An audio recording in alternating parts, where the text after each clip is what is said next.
자, 오늘 본문 말씀 가지고 우리가 계속해서 이 출애굽의 서막을 살펴보며 하나님의 어떠한 분이심을 살펴가고 있는데, 오늘은 설교 제목 이렇습니다. 같이 한번 읽어보죠. 하나님의 역사.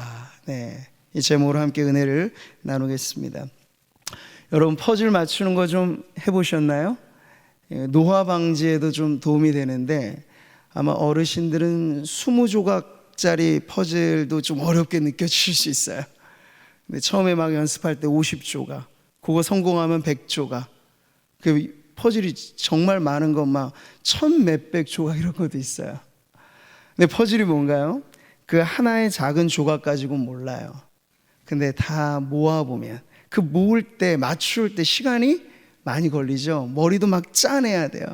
근데 맞춰보면 엄청난 작품이 만들어지죠. 여러분, 인간의 역사도 그렇습니다. 작고 작은 인생들이 지금 살아가잖아요. 77억, 78억, 그 수많은 인간의 서로 다른 인생들이 역사를 이루어가고 있어요. 크고 작은 사건들이 얽히설키. 그러면서 우리는 긴 시간의 줄을 연장하면서, 근데 거기서 만들어지는 것이 바로 하나님의 역사입니다. 여러분, 우리가 출애굽이라고 하는 대애굽 탈출, 이 엄청난 역사가 하루아침에 이루어진 것이 아니라는 걸 지금 계속 보고 있는 거예요. 하나님의 사전의 작업, 계획, 우리가 지난 시간에도 그 계획을 보았잖아요. 그런데 오늘은 어떻게 그 역사가 정말 하나님의 기막힌 타이밍에 이루어지는가 하는 것을 우리가 살펴보겠는데요. 여러분, 이 출애굽기 서두에 한 아기의 출생이 가장 중요한 사건으로 나오죠. 세상의 역사에서는 그 아기의 출생에 누구도 관심 갖지 않아요. 어미가 한번 살려보겠다고 갈대 엮어 상자 만들어 그 안에 담았어. 천신만고 끝에 구사일생돼요. 건져보니 아이가 있어. 이름을 모세라고 지어줬잖아요. 물에서 건진 아이. 그 아이가 훌쩍 자라서 40세 불혹의 나이에 이르게 되죠.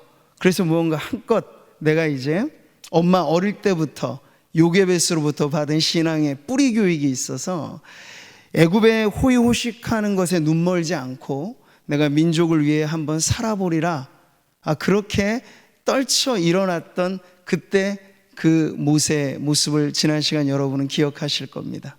그런데 문제가 있었어요. 모세가 생각한 자기의 때와 자기의 계획이 하나님이 생각하고 계신 하나님의 때와 하나님의 계획과 좀 안 맞는 타이밍이었다 하는 것이죠. 사도행전 7장 25절 말씀 한 번 더 같이 읽어보겠습니다. 그는 그의 형제들이 하나님께서 자기의 손을 통하여 구원해 주시는 것을 깨달으리라고 생각하였으나 그들이 깨닫지 못하였더라. 이렇게 타이밍이 안 맞을 때가 있다는 거죠. 이 때문에 모세의 인생이 졸지에 이집트 왕자였던 그 영화로운 삶, 거기서 졸지에 미디안 광야로 1급 수배자 신세가 돼서 도망쳐버리게 되는 타국의 나그네 인생이 되어버립니다. 그래서 우리는 이 모세의 인생이 딱 세 구간으로 나누어지거든요. 태어나서 이집트 왕자로 살았던 40년, 그리고 미드안 광야의 나그네 세월 40년, 그리고 마지막 이스라엘의 영도자로 또 한 번의 광야의 그 40년의 리더십을 발휘했던 하나님의 사람, 그 모세의 40년, 이렇게 120년의 인생이 딱 떨어지게 살았던 것이 모세였어요. 오늘 우리는 그 중기의 인생의 마지막 선에 어떤 일이 일어났는가 하는 것을 지금 보게 되는 겁니다. 자, 오늘 본문 말씀 2장 23절 한 번 더 읽겠습니다. 여러 해 후에 애굽 왕은 죽었고 이스라엘 자손은 고된 노동으로 말미암아 탄식하며 부르짖으니 그 고된 노동으로 말미암아 부르짖는 소리가 하나님께 상달된지라. 여기 주목을 끄는 부분은요, 여러 해 후에. 이 여러 해 후에는 시간이 어느 정도의 경과를 보여주는 건데, 이게 어느 정도의 경과일지가 이제 다 체감의 시간이 다른 거예요. 힘들고 어려운 일 만나면 하루가 10년 같죠.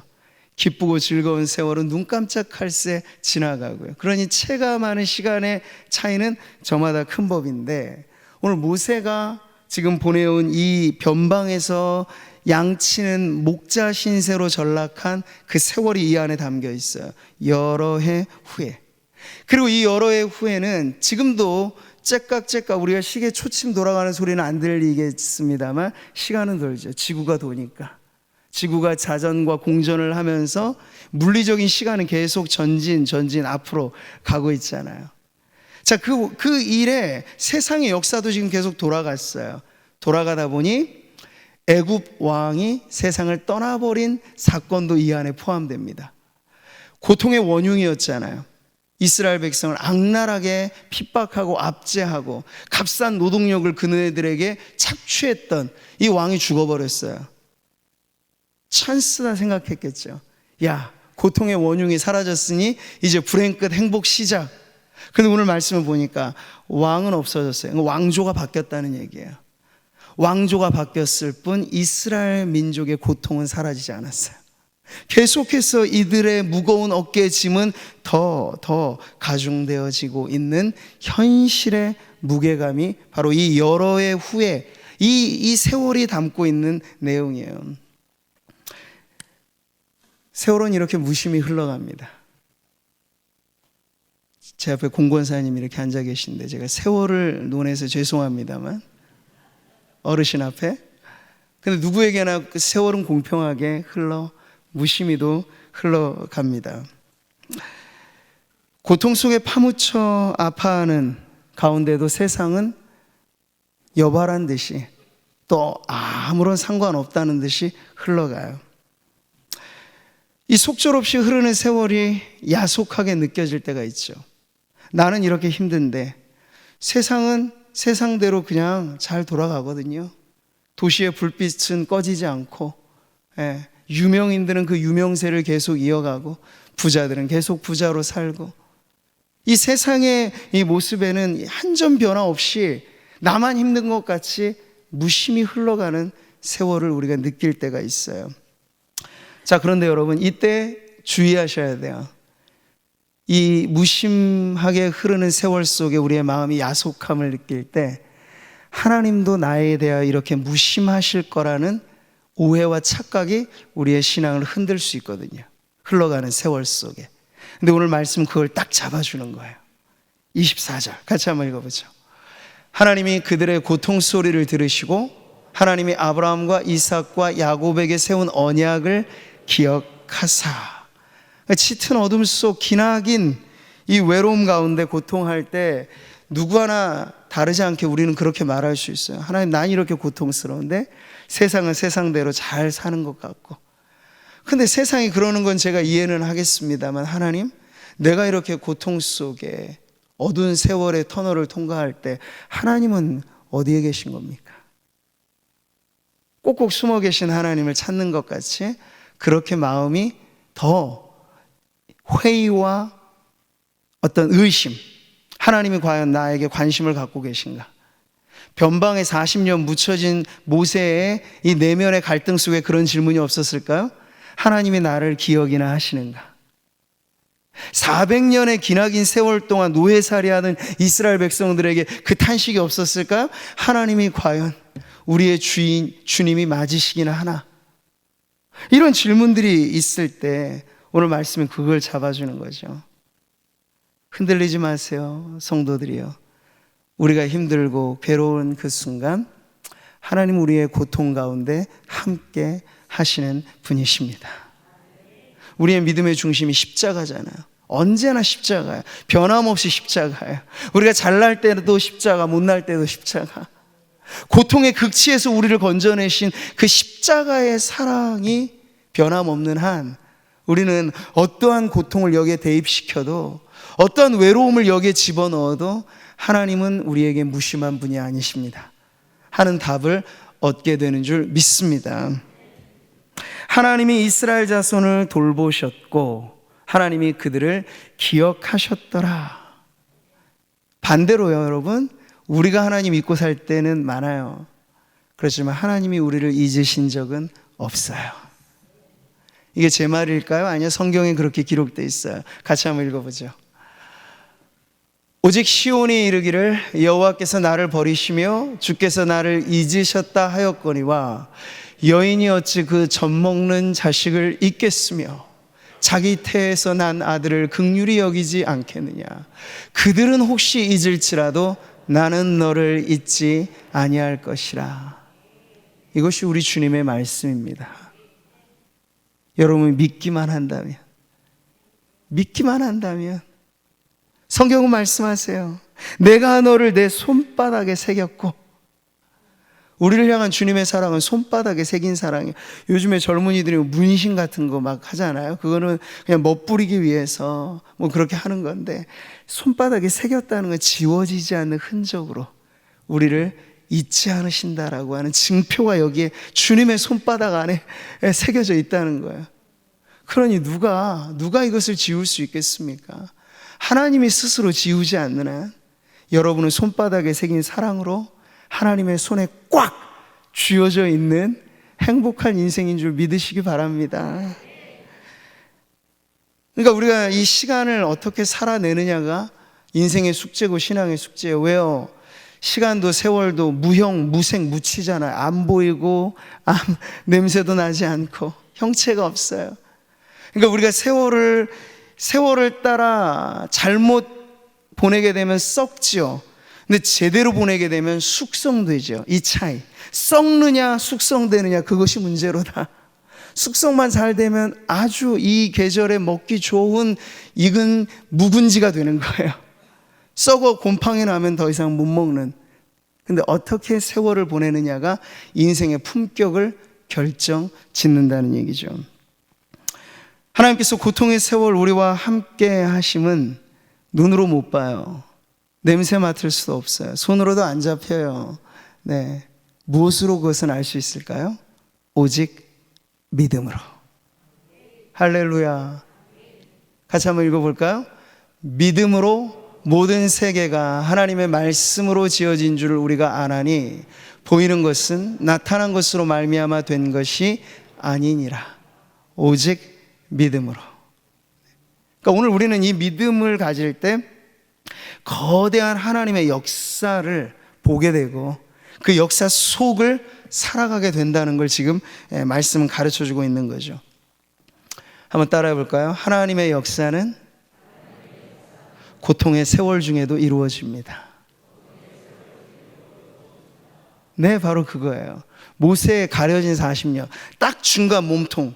어찌 보면 제일 중요한 건 몸통이잖아요. 우리는 세상에 드러난 모세를 더 많이 알고 있어요. 광야의 지도자, 홍해를 가르고 반석을 쳐서 물이 나게 하고 그 엄청난 미라클 메이커 같은 그런 모세를 알지만, 그 모세가 가능했던 이 몸통의 세월이 있었기 때문에 그래요.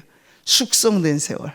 네. 이 세월을 어떻게 신앙하며 보내느냐가 관건이었는데, 모세가 보여주는 건 바로 그 중요한 대목을 우리들에게 삶으로 담은 메시지로 우리들에게 지금 가르쳐주고 있는 거죠.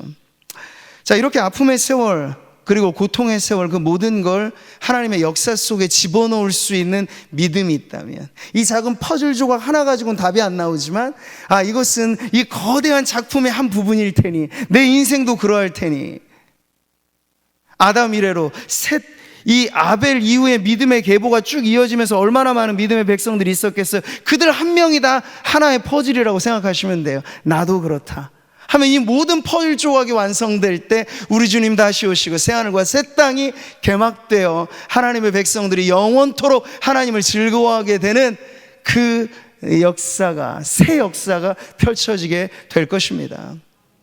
그러니까 나를 그러한 믿음에 참여하여서 이 모든 것을 집어넣고 보면 제대로 숙성된 성도들 안에는 욥과 같은 믿음의 고백이 흘러나오게 될 것입니다. 어떤 고백일까요? 같이 읽어보죠. 내가 가는 길을 그가 아시나니 그가 나를 단련하신 후에는 내가 순금같이 되어 나오리라. 네. 고통의 세월을 하나님의 역사로서 잘 보내면 거기서 순금으로 정련되어질 줄 믿습니다. 자, 지금 오늘 말씀은 같은 시간대에 두 대상을 보여주고 있는 방식이에요.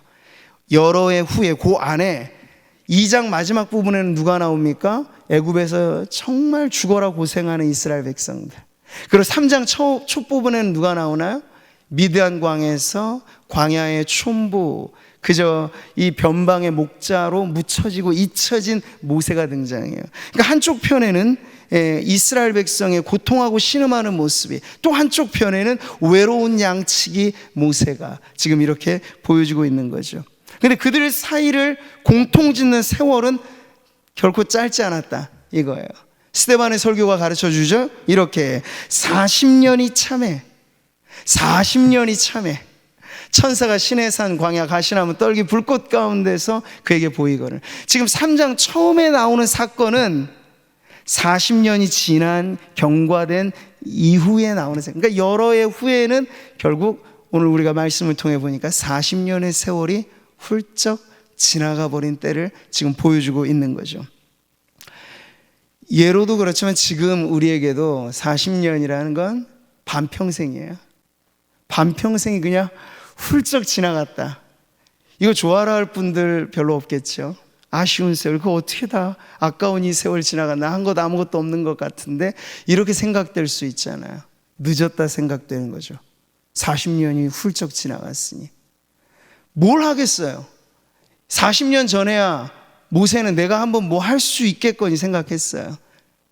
힘이 있었잖아요. 그래도 어쨌든 양자로든 어쨌든 애굽 왕 바로의 양 아들이라고 하는 권세가 그에게 있었잖아요.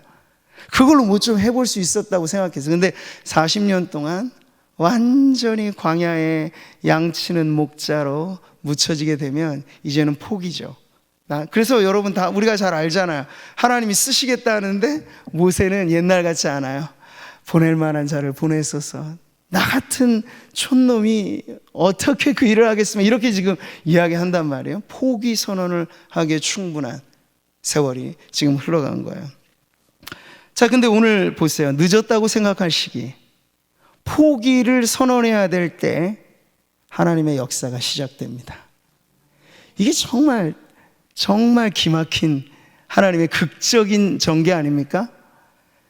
인간적인 방식으로 생각하면 40년 전에 하시는 게 더 그럴싸하잖아요. 이집트 왕자인 모세를 데리고 한번 옛날 요셉처럼 그 영화를 되살린다 하면 얼마나 극적이겠어요. 세상적으로도 좀 뭔가 드러날 수 있잖아요. 근데 하나님은 다 늦은 마당에 이제 뭐 할 수 있겠어라고 생각할 그때, 아마 적지 않이 그렇게 말씀하시는 분들이 오늘 이 자리에 계신 성도님들 안에 계실지 몰라. 영적인 나이나 육적인 나이나 모두를 다 감안해서 내가 지금 뭘 하겠어, 나는 지금 뭐 그냥 뒤에서 응원만 해줘야지 내가 뭘 하겠어. 모세도 충분히 그럴 만한 때였어요. 그런데 하나님은 그때 부르세요. 누구를? 모세를 말이죠. 지금 광야에서 하나님과의 만남의 사건은 특이할 만한 내용은 사실은 없어요. 모세가 늘상 다니던 길이에요. 모세가 무슨 특별한 곳에 가서 환상 체험을 한 게 아니에요. 양들을 데리고 늘 오늘은 이곳에서 내일은 저곳에서, 양치기의 사명은 그것이니 목초짓자라 이리저리 움직이는 그 유목민의 모습을 이 모세가 가지면서 늘상 지나다니는 그 미대한 광야 한 복판에 지금 오늘 말씀이 나오는 거예요. 우리 1절, 2절 같이 한번 읽어보죠. 시작.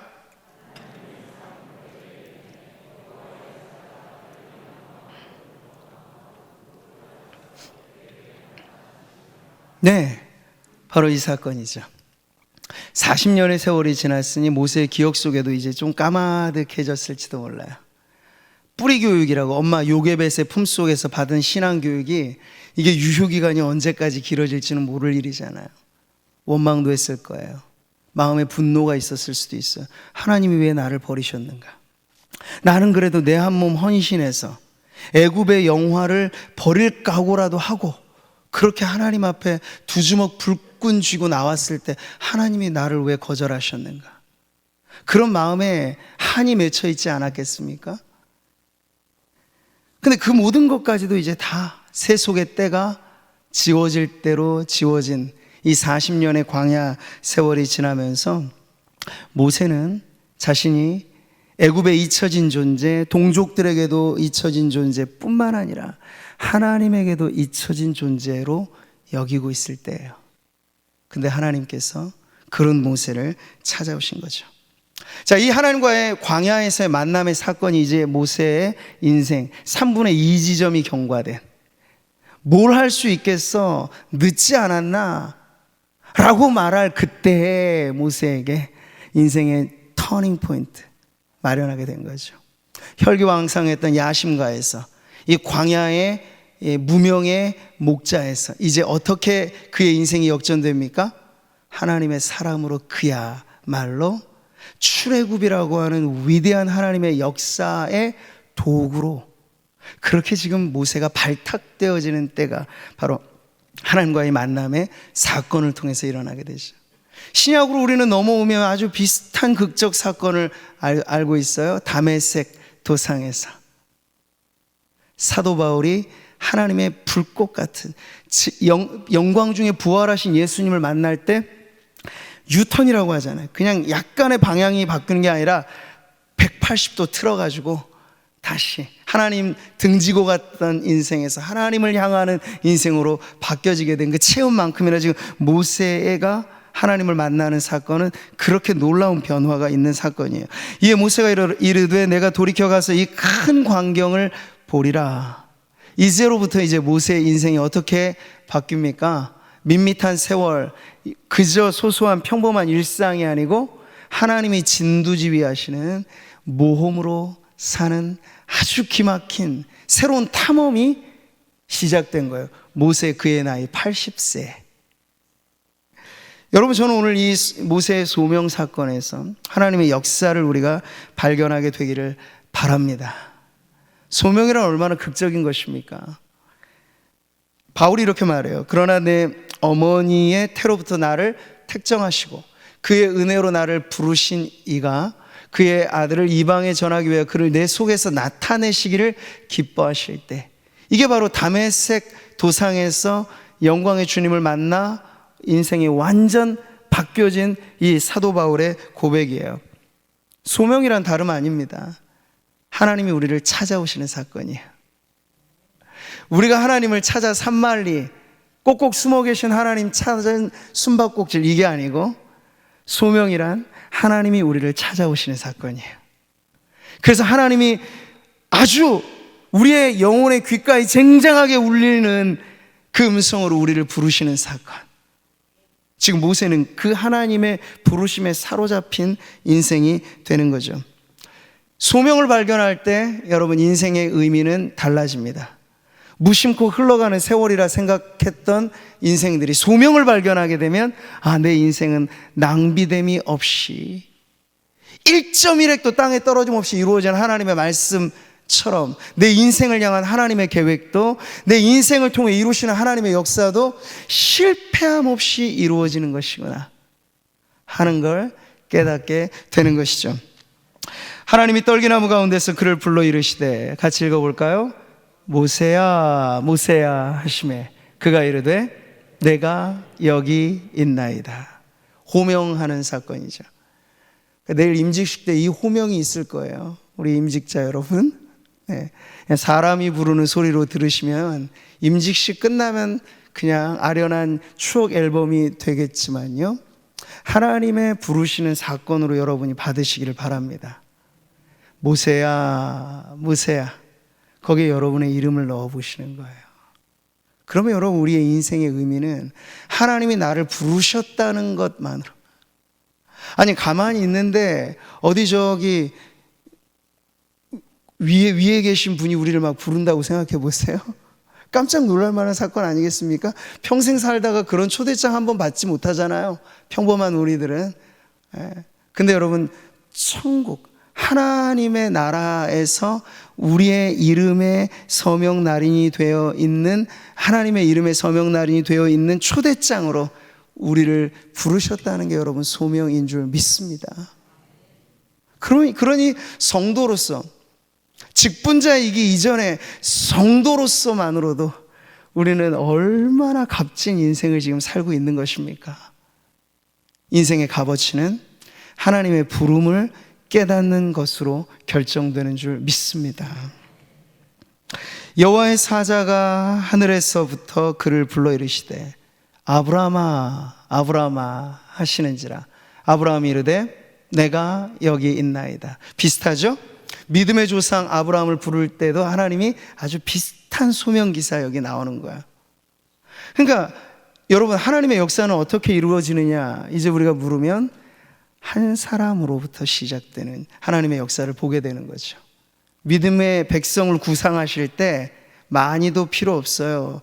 아브라함 한 사람을 불러내시면서부터 하나님은 이미 계획 속에 하늘의 별과 같이 바다의 모래알 같이 중대한 하나님의 백성들에 대한 구상이 완료된 상태에서 아브라함아 아브라함아 부르시는 거예요. 그리고 지금 또 역사의 페이지가 새롭게 쓰여지는 이 출애굽이라고 하는 그 백성이 모진 세월 400년 동안이나 종살이했던 그 세월 청산하는 새로운 역사의 페이지가 넘어갈 때 역시 하나님은 당신의 역사를 사람을 통해 이루시는데 한 사람으로부터 모세야 모세야 80평생 지나온 그 인생, 아니 아브라함 불러내실 때도 75살짜리 아브라함을 불러내셨고 하나님 그런 분이신 것 같아요.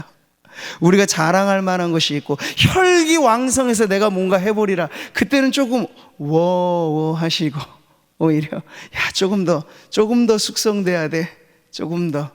그리고 하나님 저까짓 게 뭐 하겠습니까? 그럴 때 오히려 하나님은 아니 내가 너를 통해서 그 일을 이룰 것이다, 이런 말씀을 하시는 거예요. 그러니까 이건 세월의 나이로만 말하는 게 아니고 우리의 영혼의 숙성이 얼마나 하나님 앞에 자기를 낮추고 나는 안 되지만 하나님이면 됩니다. 인간의 역사의 주도권은 내가 아닌 하나님이 쥐고 계십니다. 일찍 그것을 깨닫고 고백하면 하나님 앞에 일찍 부름받아 나선 이 몸이 될 것입니다. 자, 많은 사람 아닌 그 한 사람을 통하여 믿음의 역사, 하나님의 역사가 이루어졌으니 오늘 우리가 이 말씀의 결론하여 하나님의 역사를 그저 바라보기만 할까? 그게 아니고 저와 여러분이 하나님의 역사를 살아가기를 소망합니다. 세상 나라가 같이 있습니다. 우리 주와 그의 그리스도의 나라가 되어 그가 세세토록 왕노릇 하시리라. 우리의 드넓은 비전은 이거예요, 여러분. 그러니까 이 비전 앞에 많고 많은 사람들은 딱 두 부류로 나눌 수 있겠죠. 한 부류는요, 하나님의 역사는 모른 채 그저 쳇바퀴 돌리듯 끊임없이 반복되는 일상만 살아갈 뿐 인간의 굴레를 어느 한순간도 벗어나지 못한 채 살다가 가버리는 그런 부류의 인생이 있고, 또 한 부류는요 어떻습니까? 지극히 작은 자와 같은 한 사람이 나일지라도 나는 하나님의 역사를 이루는 그 위대한 그림의 한 퍼즐 조각 같아서 내 인생이 그 한 퍼즐이 없으면요 여러분, 아무리 멋진 조각도 그 한 조각만큼 비어진 불완성품이 되는 거예요.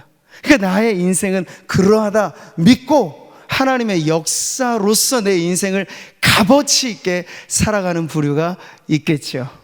묻겠습니다. 사랑하는 성도 여러분, 여러분은 어떤 부류에 속하여 지금 살고 계십니까?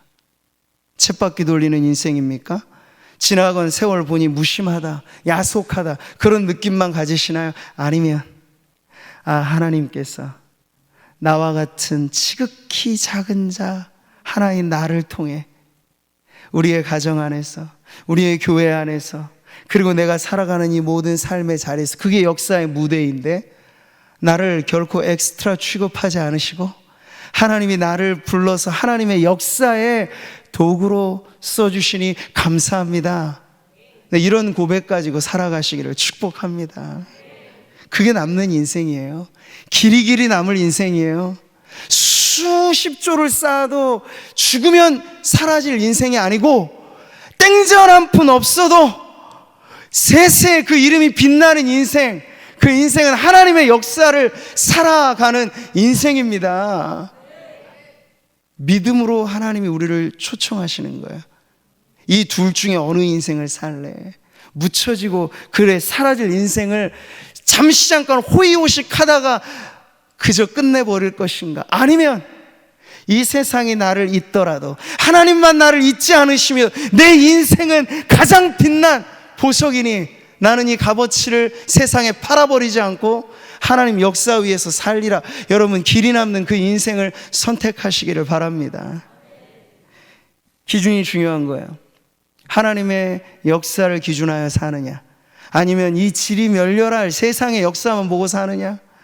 늘 그 뉴스가 그 뉴스 업데이트는 하지만 그 비슷하게 돌아가는 이 세상을 보면서 그저 한숨만 쉬며 살 것인가, 아니면 세상 나라가 우리 주와 그리스도의 나라가 되는 그 영광스러움을 꿈꾸면서 내 작은 한 몸 주님이 나를 위해 나를 통하여 일하시겠다 말하면, 이빨이 좀 깨진 그릇이라도 자주 쓰여지는 그릇이면 더 좋다 믿고, 찬장에 진열된 금그릇되기보다 우리 주님의 손에 자주 들려서 쓰여지는 그릇이면 족하다는 믿음 가지고 하나님의 역사를 살아가십시오. 오늘 모세가 우리에게 도전하는 바는 바로 그러한 인생입니다. 그런 인생을 사는 분들은 절대 우연이라 말할 것이 없어요. 모든 것은 하나님의 섭리일 뿐임을 우리는 알게 되는 거죠.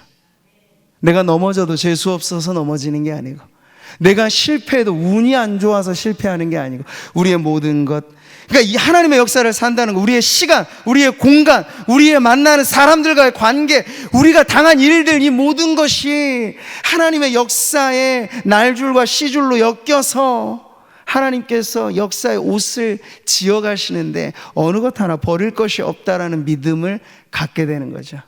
그래서 실패도 실패가 아닌 것입니다. 작은 것이 작은 것이 아닌 것입니다.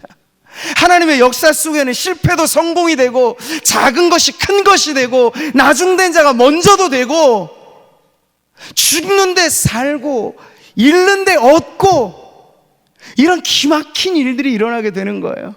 하나님의 역사를 살아간다면.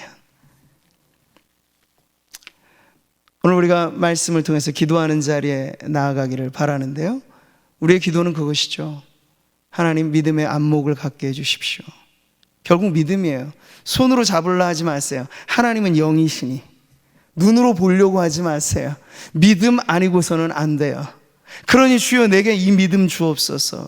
인생을 바라보는 안목, 우연이 아닌 하나님의 섭리를 인정하는 믿음, 넘어져도 그게 실패가 아니고 하나님이 나를 다루시는 주님의 정과 망치로 받아들이면, 하나님의 오른손이 축복이라면 하나님의 왼손은 고난일 텐데, 고난과 축복이 나를 맞잡아 하나님의 일꾼 삼아 주신다고 하면, 실패는 실패가 아니고 넘어짐도 좌절이 아니고, 이 모든 것을 통해서 하나님은 당신의 역사를 이루십니다.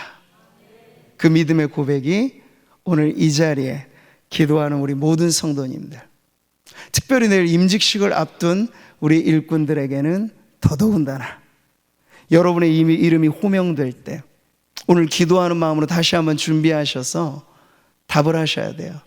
모세가 답했죠. Here I am. 내가 여기 있나이다.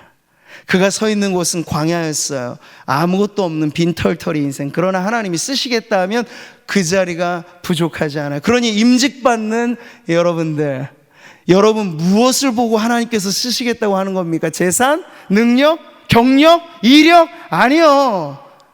순전한 믿음밖에 없어요. 처음도 나중도 겸손한 믿음밖에 없어요. 처음도 나중도 순종하는 믿음밖에 없어요. 거기에 붙어 있으면 쓰임 받는 거, 거기서 떨어지면 언제라도 떨어질 수 있어요. 그러니 임직식이라고 하는 이 중요한 자리에 나아갈 때 다시 한번 믿음의 일꾼으로 주 앞에 서서 내가 여기 있나이다. 이사야는 하나 더 덧붙였죠. 나를 보내소서. 이러한 고백으로 오늘 기도하는 우리 모든 성도님들 안에 우리를 지으시고 때가 되어 부르시고 우리를 일꾼 삼아주시는 그 하나님의 역사에 동참하는 값진 인생의 주인공 되시기를 주님의 이름으로 축복합니다.